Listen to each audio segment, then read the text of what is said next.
today. Big news on Russia. Yes, I know you think you've heard everything there is to hear about Russia and the election and Hillary and Donald Trump, but it's not true. There's some details that are coming out now that to make an analogy to this, I would tell you that after September 11th, things changed at the NSA. We had whistleblowers, honorable men who believed in the Constitution and their oath to it. People like William Binney, people like Thomas Drake, Weirby, and others came out, people who had worked for the NSA. William Binney was the global technical head of the NSA. They came out and blew the whistle on what the government was doing unconstitutionally, illegally.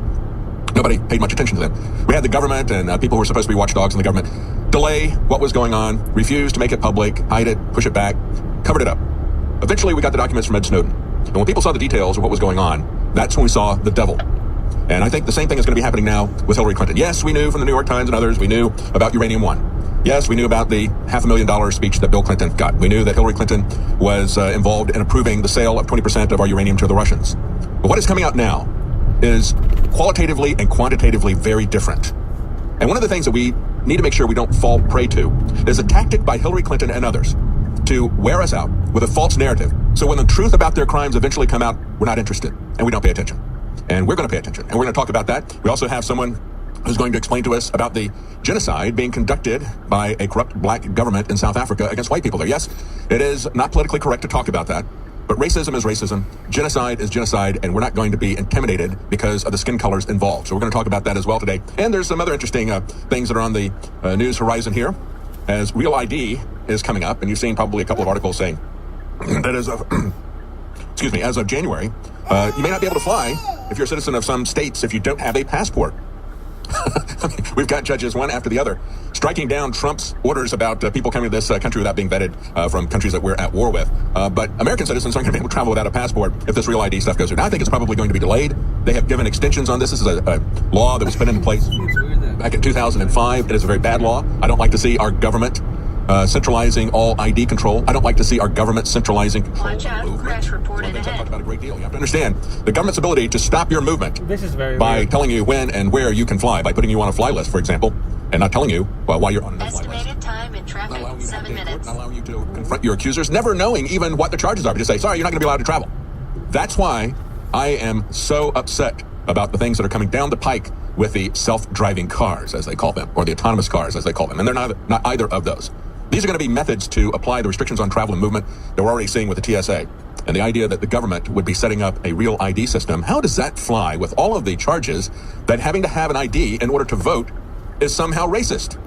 Is the Real ID racist? We're going to take a look at that. We're going to give you an update as to what's going on. They have now found Jesus. He has reappeared. Jesus Campos has now reappeared. And he is, of all places, he went on to the Ellen DeGeneres show. So we're going to have a clip about that. We're going to talk about what's going on with the phony Vegas myth that has been propagated by the government and by the FBI, which has been propagating a myth about the Russians for a very long time. We'll be right back.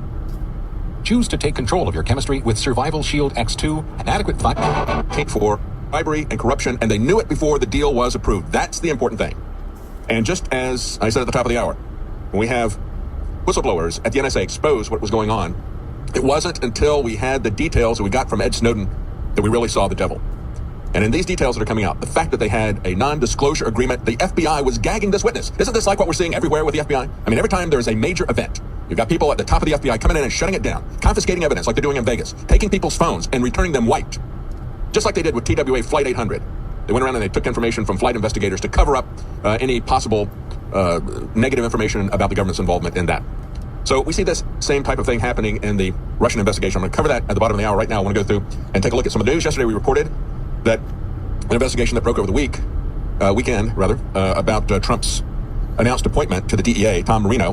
There was information that he had pushed legislation. Watch out, vehicle stopped on shoulder ahead. Opioids and the opioid epidemic. And of course, it's a familiar tale. We have seen this so many times. We call it, we just call it corruption. Why don't we? They own the bureaucracies, okay? They have, it's called legislative capture or bureaucratic capture, where they essentially have the lobbyists who have a revolving door and they write the laws, or it's regulatory capture. They write the laws or the regulations, and it's the industry that's writing the regulations. And this is rampant in every aspect of government. And it isn't just this particular issue, but now, as I was exposed, and President Trump was asked about that at a press conference, he said, well, we're going to look into those accusations. Today, the nomination has been withdrawn by Tom Marino. So kudos to President Trump for that, but it goes much deeper than that. And quite frankly, when we look at a situation like that, Rick Perry, who is now the energy secretary in the Trump administration, he had a similar situation as he was governor here. You had a guy who was an aide who then went to work for the company that made the HPV virus. And they were going to mandate that all young girls and even boys would take that here in Texas. It was quite a scandal, and it should have been. Because this guy, after he left Rick Perry, he went to work for the company that made the HPV vaccine. And so we see this type of thing happening all the time, this close relationship. The fact that you have people who, in this revolving door between government and big business, they leave their government position, they go to work for the people that they used to regulate, then they come back as lobbyists and they write the rules that are to the advantage of the industry that is supposed to be regulated. But there's a deeper story here, as I pointed out yesterday. The deeper story is the war on drugs in general, because that goes far beyond regulatory capture. It goes far beyond corruption. You have to understand the war on drugs is something that the big pharmaceutical companies wanted. It's something that the United Nations wanted. It's a UN agenda, and there is no constitutional authority for the government to prohibit anything. It's not mentioned in the Constitution that they have the authority to tell us what we can put in our bodies, or to tell us that we have to put something in our bodies, or to tell us that we have to buy insurance. They don't have the authority to do any of that. But of course, they just use their Constitution, and I say it's their Constitution because it's not the people's Constitution anymore. It's not we the people. We don't have any control over what these people do. They swear an oath to the Constitution. They say it gives them authority, but then they ignore everything that it says.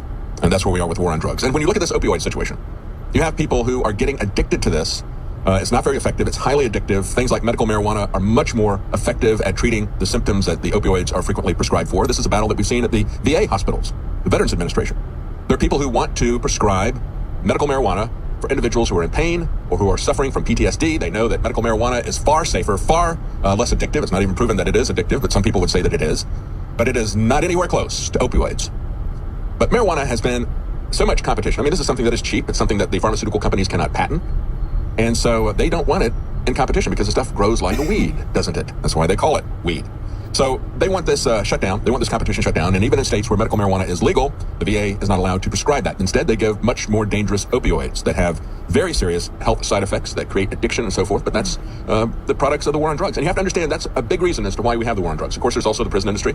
There's also law enforcement that profits from this and builds an empire of the drug war. And we all understand, and I'm not in praise of drug use. I never praise drug use. I don't use drugs of any sort. I don't use alcohol. And alcohol is one of the most dangerous drugs that we've ever had. But, when we prohibited it, we had enough respect for the Constitution and the American people that we had an amendment in the Constitution. Where's the amendment for marijuana or for heroin or for cocaine or for any of the things that are prohibited? No, everything is prohibited unless the government expressly permits it. So we don't have rights anymore. We have government-granted privileges. That's where we are in America. And it's high time that we wake up to the failure of the war on drugs, and we wake up to the fact that this is a medical issue, it is not a law enforcement issue, and that 46 years of drug prohibition has left us with a worse drug problem than we had before. But then it has also added organized crime problems.